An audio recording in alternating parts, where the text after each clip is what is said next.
to Jannah.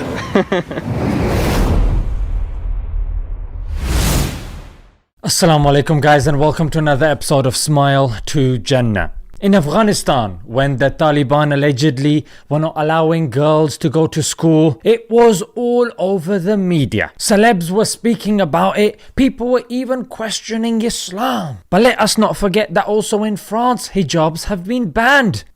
But no one batted an eye. No one plastered that all over the front page news. The celebrities didn't speak out about this, and nor was secularism put under the microscope. And now, in a latest tirade of countries just being hypocrites, frankly, India has also decided to ban the hijab in colleges. You may have seen images of Muslim women waiting at the gates of the college. Now this is happening in Karnataka, and you can see them discussing, pleading, debating with their principal, who is saying, I've been given orders by the government, and if I don't follow them, I'm in trouble. So in other words, he's being threatened by the government. And some of the followers of the BJP, the current ruling party, are saying, nah, they're going against the rules of the school.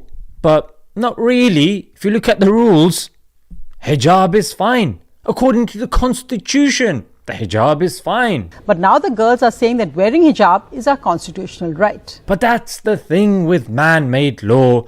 It constantly changes based upon the whims and the desires of ignoramuses. So we all love to hear him, and we are so proud of that, aren't we? So as you can see, the girls are refused entry, there is police presence, the government officials are getting involved, and the Western media, no one's questioning the Hindu principles. No one's questioning the secularism or quote-unquote secularism principles. No. No one's talking about the rights of women to be educated. Me Too movement, mate. Where's that gone? It's in hibernation. So in other words, the criteria of education in the likes of France and India has been whittled down to undressing. I mean, what is this obsession with taking clothes off women? It is so perverted. You might be thinking, yeah, but you guys are putting clothes on. I mean, I'm sorry, but you just can't compare the two. If you've got a little child and you're taking clothes off, there's a concern. If you're covering them up, it's a different concern, but not the concern of removing clothes. I mean, why do I even have to explain this? And what's hair got to do with learning chemistry and maths? Despite all of this nonsense happening, much love to our sisters that are standing their ground, sitting outside the school and not budging. A lot of people sometimes, nah, you gotta take it, mate, whatever. The child will be coming soon, so it's alright, mate. Oh, don't worry, we'll do it in the after. No. Afterlife. But in this world, you do whatever is in your power. Exhaust your means. Do your best, Allah will do the rest. Don't just take a half-assed approach to something and say, yeah, God will do the rest. So here you can see there's loads of Malala Yousafzais. But because they're in an ally country of the West, you're not going to see them on Time magazine and on talk show interviews and being paraded around.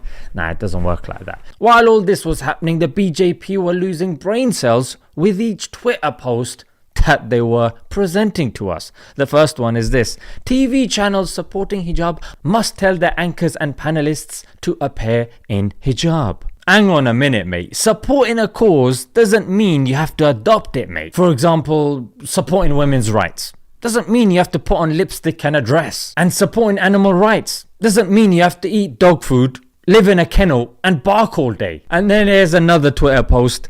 This mug goes on to link wearing hijab to imposing Islamic law in India. What's the link here between covering your hair and establishing Islamic law? Oh, my head. But anyway, this is the direction India is taking.